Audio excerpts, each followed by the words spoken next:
Hi friends, after completing chapter number 9 regarding mechanical properties of solids, we move over to mechanical properties of fluids. That is what we are going to cover in chapter number 10. Mechanical properties means properties pertaining to mechanics यानी कि motion of fluids. अब पहली बात तो fluids यानी क्या? तो we know matter basically exists in three forms. एक तो solid, दूसरा liquid, तीसरा gas. In this, liquid and gases are such form of matter which can flow and therefore they are combined called fluids. Fluids means one which can flow. So liquid and gas both can flow. So we call them as fluids while solid cannot. Okay, so that is not considered in fluids. In this chapter we are going to study regarding fluids, properties of fluids. Fluids we will be covering both liquid and gas, but our main thrust will be on liquid. Our main thrust will be on liquid. Now here in this chapter we will be taking four parts. This chapter can broadly be classified into four parts. First we'll talk about fluid statics. यानी कि stationery fluids की properties की बातें करेंगे. We are talking about stationary fluids, properties of stationary fluids. In this will be covering pressure exerted by the fluid, density, then we'll be taking pressure connected Pascal's law, then we'll be seeing the hydraulics, थोड़ा बहुत hydraulics के बारे में idea लेंगे based on Pascal's law, and then we'll discuss about principle of flotation principle. Okay, ये चीज हम cover करेंगे स्टैटिक्स में. Second part of the chapter is fluid mechanics, जिसमें मूविंग फ्लूइड की बात चलेगी. एंड इसमें जो मेन पार्ट हम कवर करेंगे फ्लूइड मैकेनिक्स में, that will B motion of types of flow of the fluid, types of flow. Second you will be taking one important flow that is streamline flow, उसके बारे में बातें करेंगे. फिर will be discussing one of the very important, फिर बाद में लेंगे हम लोग equation of continuity, that is important. And thirdly, next Bernoulli's equation, a very important part, Bernoulli's equation and its applications, ये देखेंगे यहाँ पे. फिर third part will be discussing is viscosity. Viscosity का एक ब्रीफ आइडिया दूं तो viscosity is nothing but friction in case of fluids is called viscosity. Solids में जिसको फ्रिक्शन बोलते हैं दो सरफेस के बीच में, वैसे फ्लूइड्स में दो सरफेस के बीच में आता है उसको विस्कोसिटी बोलते हैं. तो विस्कोसिटी की बातें करेंगे. इसमें will be studying mainly motion of a sphere in a fluid. किसी फ्लूइड में स्फीयर को ड्रॉप किया तो उसका मोशन कैसा होगा वो हमारा मेन टारगेट रहेगा. Fourth part of the chapter is surface tension. Surface tension का कॉन्सेप्ट आपने बचपन में लिया हुआ है और उसको ज्यादा डिटेल्स में यहाँ डिस्कस करेंगे. एंड सरफेस टेंशन के बेस पर से will be learning quite a lot of properties of fluids, mainly targeting liquids. Surface tension is connected to liquids mainly. Okay, ये टॉपिक पूरा liquids पे ही है, liquids के बारे में ही है. तो this is the synopsis of the entire chapter which we are going to study. Fluids and those which can flow, liquid and gases combined are called fluids. उनको चार पार्ट में हम लोग पढ़ने वाले. सबसे पहले स्टार्ट करते हुए fluid statics. Okay.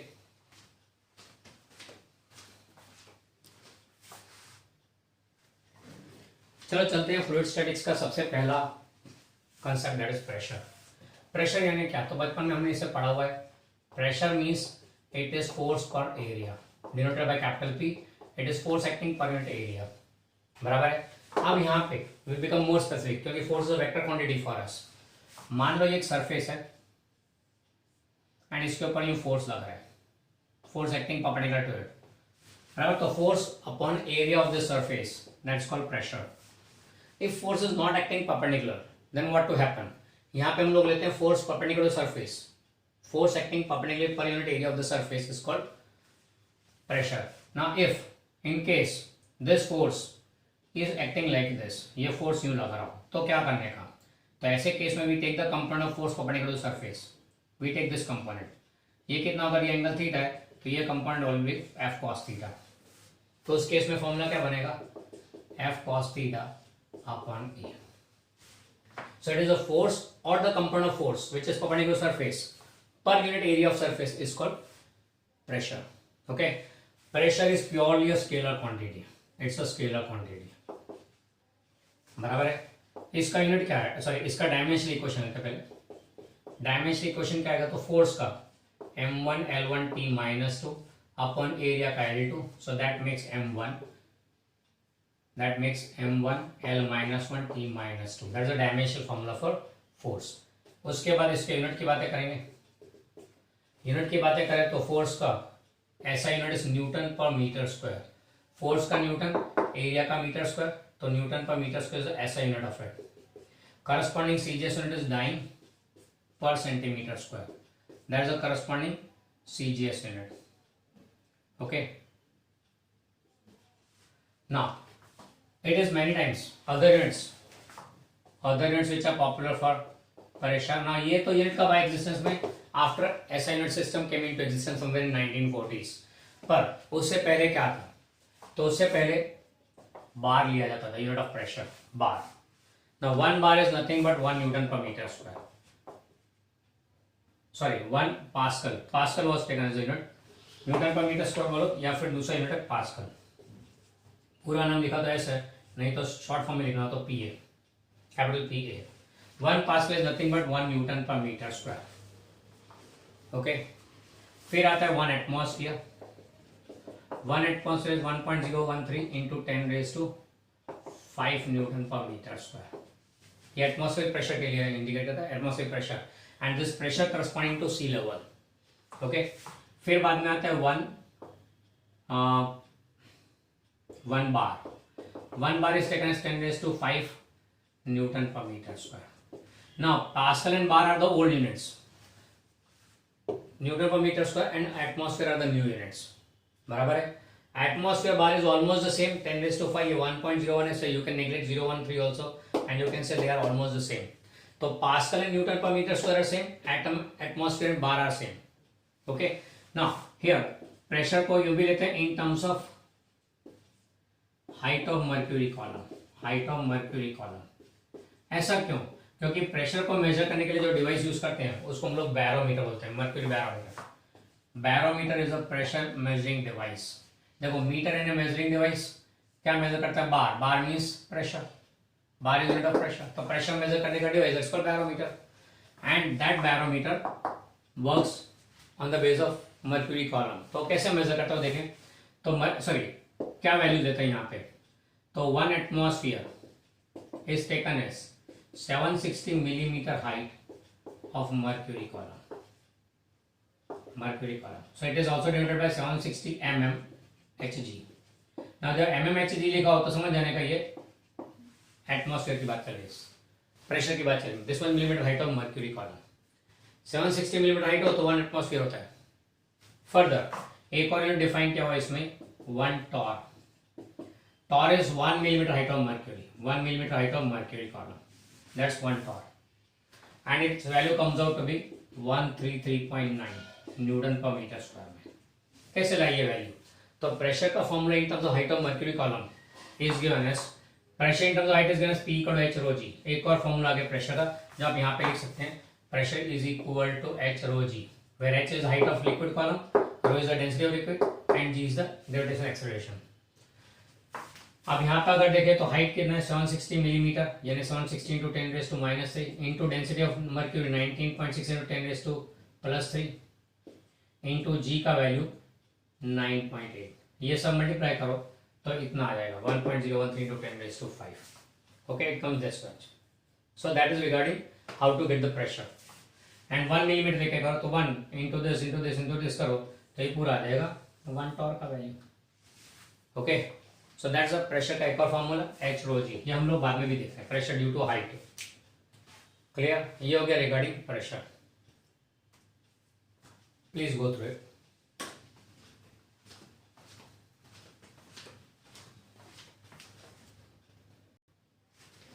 So next लेते हैं एक और property of steady fluid, that is density.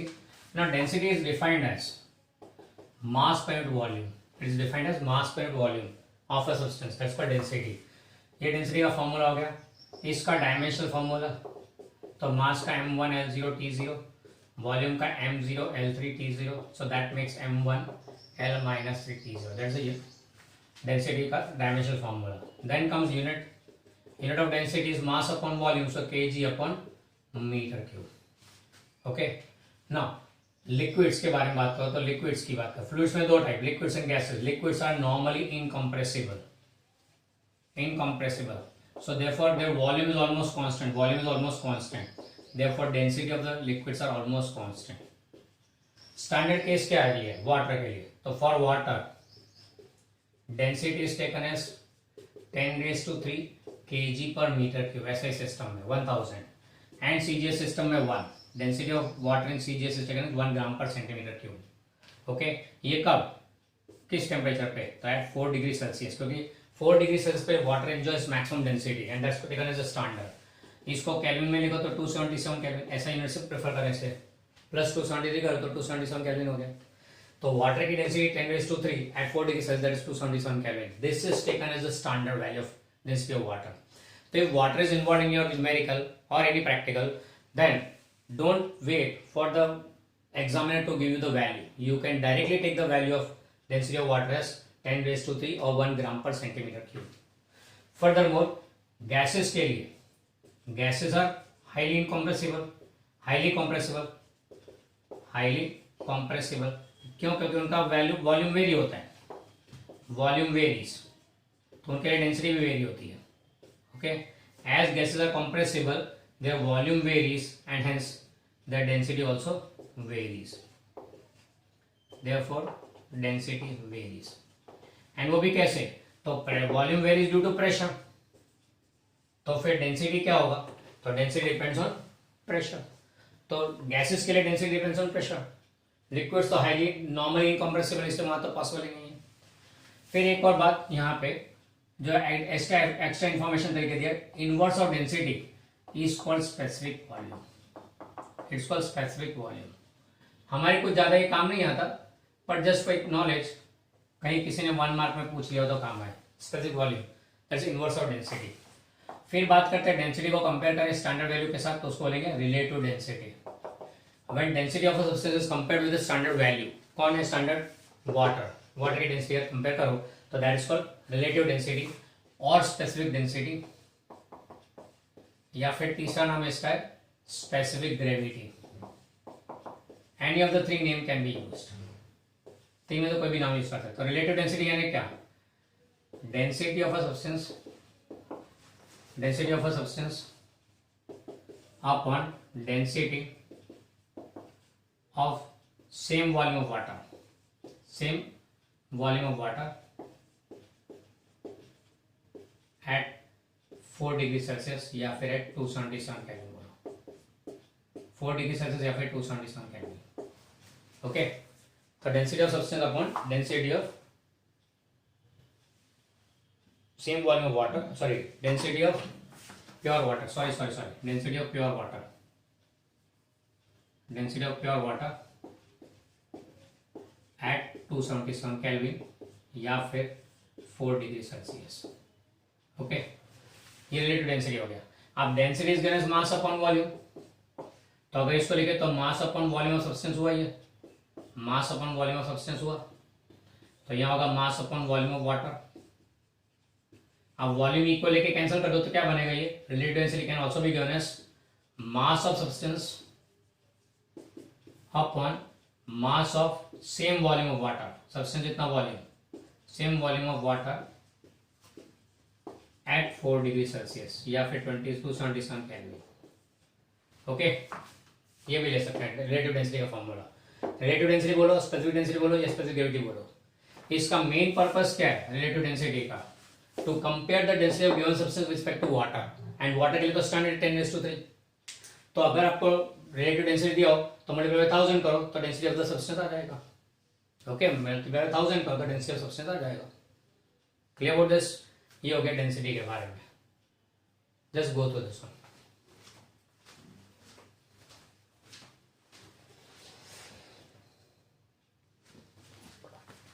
Next we go for Pascal's law.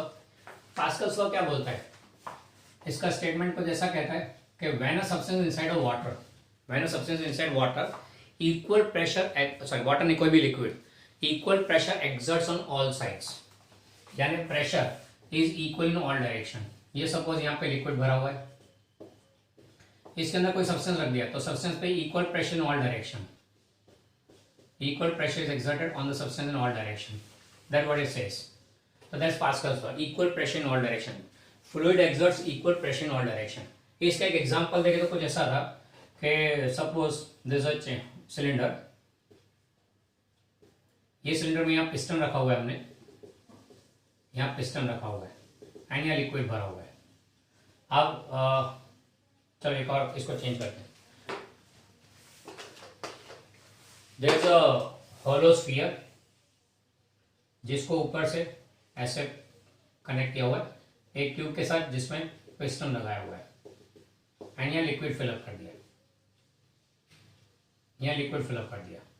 फिर यहाँ स्फीयर में there are small small holes जिसके through pipes are made in upward direction. Pipes are made in upward direction. ये कुछ ऐसा से arrangement किया हुआ है. Small holes which are connected to pipes which are moving in upward direction. यूं बनाया हुआ है. Same way here also.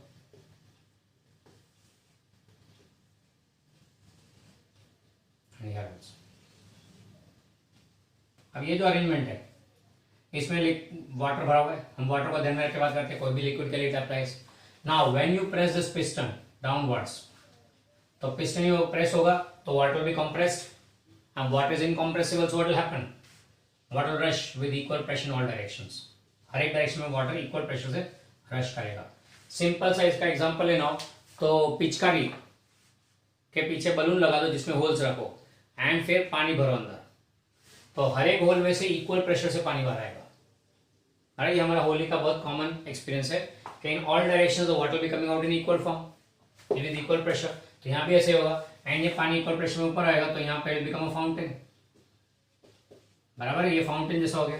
तो फाउंटेन में बेसिकली प्रिंसिपल यही है कि पिस्टन अप एंड डाउन करो, वाटर फ्लो होता है, यहाँ से नीचे उतर के फिर स्फीयर में भर लो, फिर वापस प्रेस करो, इट गोज अप. एंड इस पिस्टन को अगर म्यूजिक के साथ कनेक्ट कर दो तो piston Musically up and down होगा, अकॉर्डिंगली फाउंटेन भी अप एंड डाउन होगा. That what is musical fountains. यही प्रिंसिपल वर्क करते हैं फाउंटेन्स.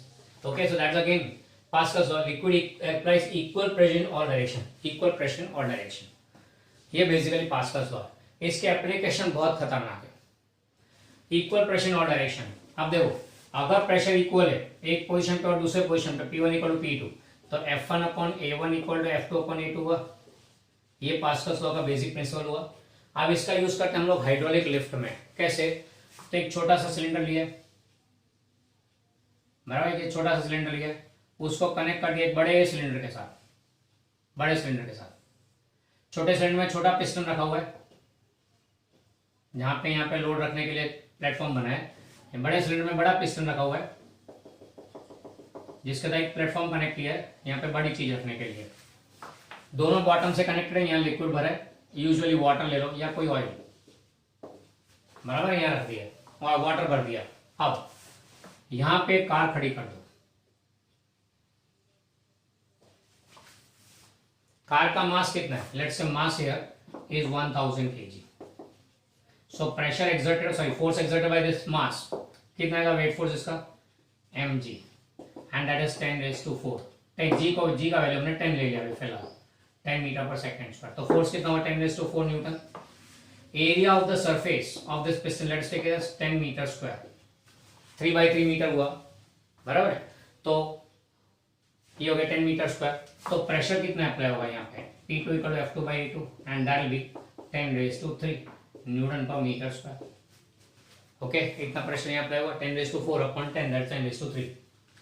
ना यहाँ पे उतने प्रेशर इधर भी अप्लाई हो रहा है. अब यहाँ पे सपोज करते हैं कि area of this is 1 centimetre square. 1 centimetre by 1 centimetre, यानी it will be 10⁻⁴ metre square. Okay, pressure दोनों साइड इक्वल रहेगा. प्रेशर P1 यहाँ पे कितना रहेगा? Same as this one. Now as P1 equal to P2 by Pascal's law, F1 upon A1 equal to F2 upon A2. तो what will happen? F1 will be equal to, in that case F1 will be equal to F2 into A1 upon A2. बोले तो A1 sorry हाँ F2 कितना है? 10⁻⁴. A1 कितना है? 10⁻⁻⁴. Upon A2 कितना है 10, यानी कि 0.1 kg, सॉरी 0.1 न्यूटन। ना F1 is equal to m1 g, that is 0.1 newton. So m1 will be equal to 0.1 by 10, 0.01 kg, यानी रफली 10 ग्राम, बराबर रफली 10 ग्राम। यानी कि यहाँ पे मास आप 10 ग्राम रखो, यहाँ मास 10 ग्राम रखो तो ये गाड़ी बैलेंस हो जाएगी। यहाँ पे 10 ग्राम रखो और इसको प्रेस करो तो पूरी गाड़ी 1000 kg वाली ऊंची हो जाएगी। मास 10 ग्राम here on the smaller piston and mass 1000 kg on the bigger piston, same balancing। हम लोग जब जाते हैं गैरेज में, तो गैरेज में कई जगह पे ऐसा होता है कि आप कार के नीचे जाके अंडरग्राउंड में जाके कार को रिपेयरिंग करते हैं, पर ऐसा कई जगह पॉसिबल नहीं, क्योंकि वॉशिंग के टाइम पे पानी बढ़ जाता है, मच्छर होते हैं। So what happens is they put a hydraulic lift, तो कार को ले जाके खड़ा कर दिया, बाद में से एक छोटा सा लीवर दबाया, पूरी कार ऊंची, छोटा सा लीवर दबाया, पूरी कार ऊंची। ये वही है यहाँ पे, rather than putting mass we place a small lever. ये स्मॉल लीवर अभी यूं है फिलहाल, फिर आपने इसको नीचे प्रेस किया, यानी आप 10 ग्राम जितना ही वेट लगाओ, फोर्स कितना लगाने का 0.1 न्यूटन जितना ही, सिंपल एक उंगली से नीचे करो तो पूरी कार अंदर हो जाती है, पूरी कार ऊंची हो जाएगी। That what is hydraulic lift, यानी small force on the small piston creates bigger force on the bigger piston. That what is the principle, इसको बोलते हैं hydraulic lift. There is nothing but hydraulic lift. Here it's no electrical, no electronics. It is purely mechanics. कोई loss of energy नहीं है, simply यहाँ थोड़ा सा दबाओ, कार पूरी ऊंची हो जाती है। कार की जगह किताबों की थप्पी रख दो, नई नई किताबें बनाई है, रख दो यहाँ पे, ब्रांड न्यू किताबें जब पब्लिश होके बाइंड होके आ गई तो उसको यहाँ रख दिया, ऊपर एक ऐसा फिक्स्ड टॉप पोर्शन रखते हैं, अब यहाँ से आप दबाओ तो ये ऊंचा होगा, सारी बुक्स प्रेस हो जाएगी मस्त। आप जब नई नई बुक लाते हो तो कैसी प्रेस होती है बुक, फिर यूज करते हो तब मोटी हो जाती है खुल के, पर जब नहीं लाते हो तो कैसी प्रेस होती है, वो ऐसे ही किया जाता है। And that's called hydraulic. ये हाइड्रोलिक लिफ्ट था, same way we have hydraulic press. ये हाइड्रोलिक प्रेस हो गया, pressing the books. Such application are there for Pascal's law. एकदम सिंपल सी बात, छोटे पिस्टन में छोटा force creates a bigger force on the bigger piston. क्यों? क्योंकि pressure applied on both the side same, या कनेक्टेड इसलिए। ओके, और कोई एक्स्ट्रा नहीं, यहाँ तो खाली पानी भरा है, सादा सिंपल वाटर है, nothing else, and this happens. Okay, ये हो गया regarding hydraulic lift and hydraulic press. Similarly one more example is given in the notes, that is regarding hydraulic breaks. Book में भी शायद दिया हुआ है, तो आप अगर उसके फिगर को स्टडी करेंगे तो आपको पता लगेगा कि आप अपने 4 व्हीलर पे पैडल ब्रेक मारो तो कैसे व्हील्स पर ब्रेक लगता है एंड व्हील्स रुक जाते हैं। It is also pure hydraulic, no electrical, no electronics involve there. Okay, pedal brake मारो, पिस्टन दबता है, अंदर लिक्विड है, वो लिक्विड प्रेशर को ट्रांसफर करता है, लिक्विड प्रेशर पर, यहाँ पे पैडल ब्रेक है, here is a pedal brake. आपने इसको प्रेस किया तो यहाँ पिस्टन प्रेस हुआ, ट्रांसफर हुआ इधर, एंड इधर क्या होगा, 2 ब्रेक पैड्स लगे, वो दूर जाते हैं, फिर दूर जाते हैं तो टायर को चिपक, व्हील को चिपक जाते हैं, तो व्हील को फ्रिक्शन क्रिएट करते हैं, रोक देते हैं। That is hydraulic breaks. Bigger vehicle, huge vehicles like trucks, 16 wheels, 72 wheels truck, those carry containers, they require such hydraulic brakes. Okay, तो वहां पे ऐसे hydraulic brakes होते हैं in order to stop the motion or reduce the motion of the vehicle. Okay, ये हो गया Pascal's law and its applications. तो देख लो इसे, फिर आगे चलते हैं।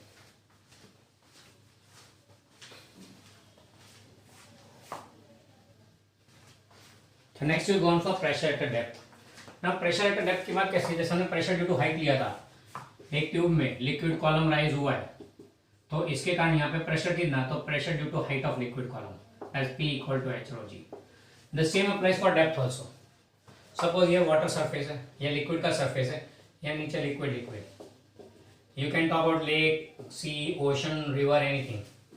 अब एट अ डेप्थ H, ये पॉइंट A है, यहाँ पॉइंट B है, तो at a point A, pressure due to this liquid column above it will be H rho G.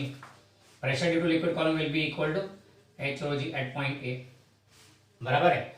ये तो लिक्विड कॉलम के कारण, इसको बोलते हैं हाइड्रोस्टैटिक प्रेशर, इसको बोलते हैं हाइड्रोस्टैटिक प्रेशर या फिर gauge pressure. It's called hydrostatic pressure और गेज प्रेशर। पर we know that atmosphere also exerts pressure here, that's why P बोलते हैं, P एटमॉस्फेरिक ना। तो फिर total pressure at A total pressure at A क्या आएगा, P will be equal to P A plus H rho G, pressure due to atmosphere plus pressure this due to height, ये हो गया total pressure. तो while considering total pressure we have to consider the atmospheric pressure also at point B, atmospheric pressure acting plus pressure due to this much height. यहाँ पे pressure कितना होगा P point पे, A point पे इतना pressure, तो B point पे pressure कितना P है एटमॉस्फेयर का, दोनों का सब्ट्रैक्ट करो and that gives the gauge pressure. इन दोनों के बीच में pressure difference, that is the gauge pressure. Secondly यहाँ पे प्रेशर का फॉर्मूला क्या है, H rho G at a depth, बराबर है. It depends on the height of liquid column above, not the cross section. बड़ा है या छोटा cross section that doesn't matter. अब देखो यहाँ पे सिचुएशन को जैसे एग्जांपल दिया बुक में लाइक दिस, ये एक ब्रॉड क्रॉस सेक्शन वाला हो गया पार्ट, उसका कनेक्टेड एक नैरो क्रॉस सेक्शन वाला, यूनिफॉर्म क्रॉस सेक्शन वाला, उसका कनेक्टेड एक नैरो क्रॉस सेक्शन वाला. ये तीन टाइप के ट्यूब्स कनेक्टेड हैं, दैट्स लाइक दिस. एंड यहाँ पे water water everywhere.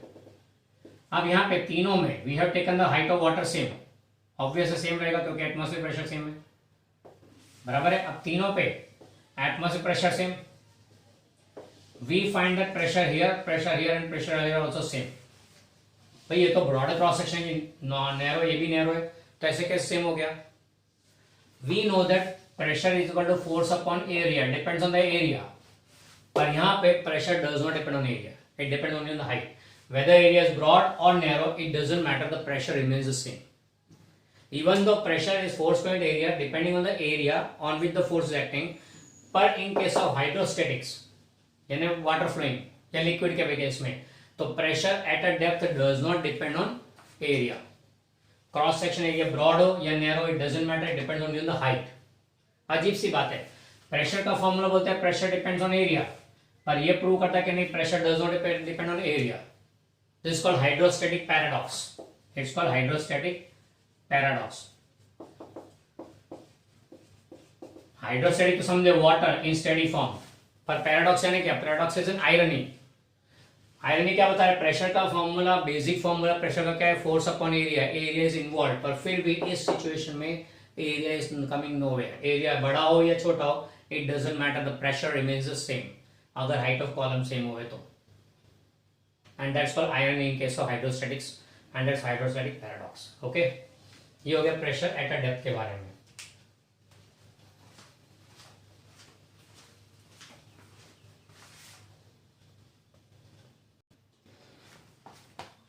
So now we are taking 3 points which are not covered in our textbook, but while studying fluid statics these 3 points are to be kept in mind. इसलिए यहाँ पे हम लोग उसे ले रहे हैं. अच्छा, ये फ्लूइड स्टैटिक्स में जो भी हम लोग पढ़ रहे हैं, that are all completely those which we have already studied somewhere in lower standard 6th 7th 8th 9th 10th.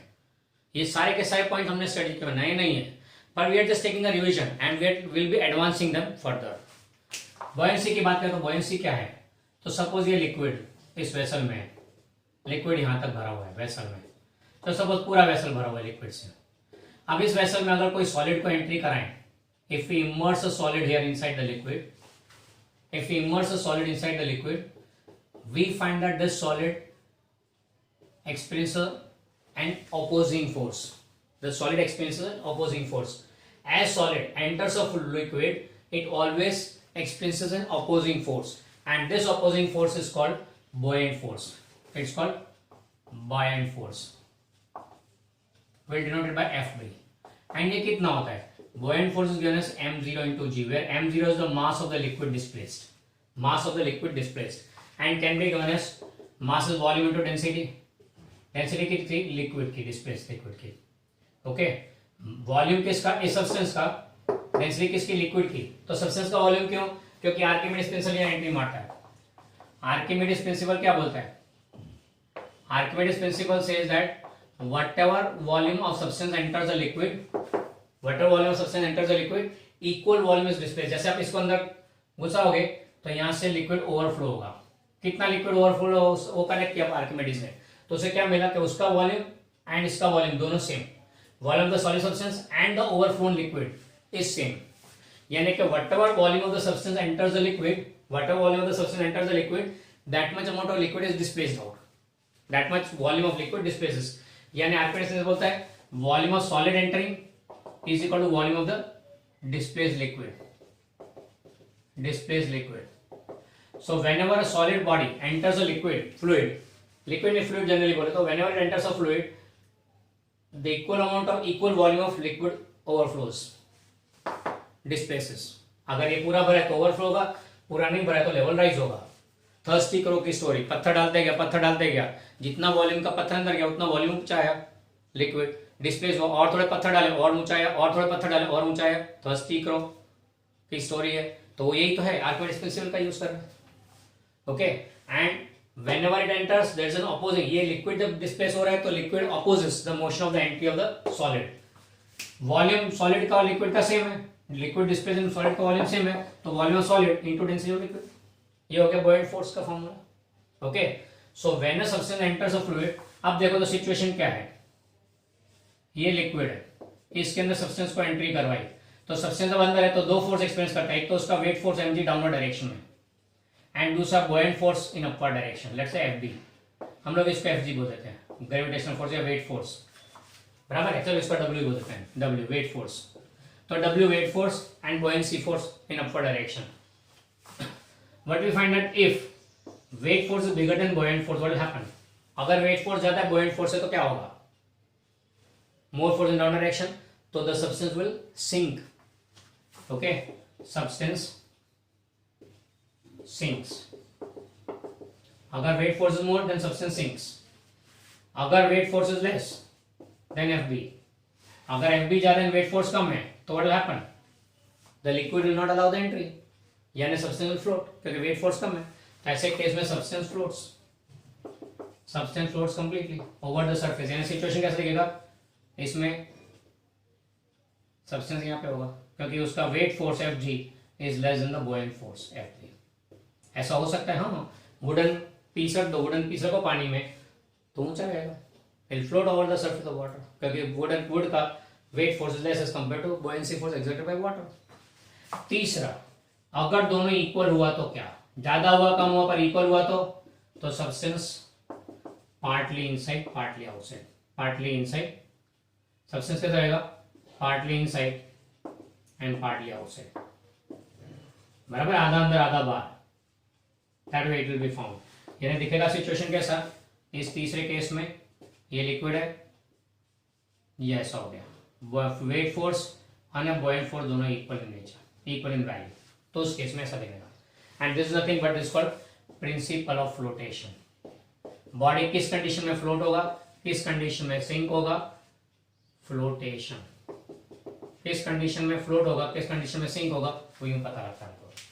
ये इसलिए जरूरी है क्योंकि ये फ्लूइड स्टैटिक्स की प्रॉपर्टीज हैं, इनको हम लोग कहीं ना कहीं यूज करेंगे during the study. Buoyant force के बारे में, it is nothing but m0 is the mass of liquid displaced. Mass of liquid displaced. Okay, and rho 0 is the density of liquid. Clear about this? तो ये हो गया regarding buoyancy, Archimedes principle and principle of flotation. Okay, that completes our study of fluid statics. Chapter का पहला part खत्म हुआ.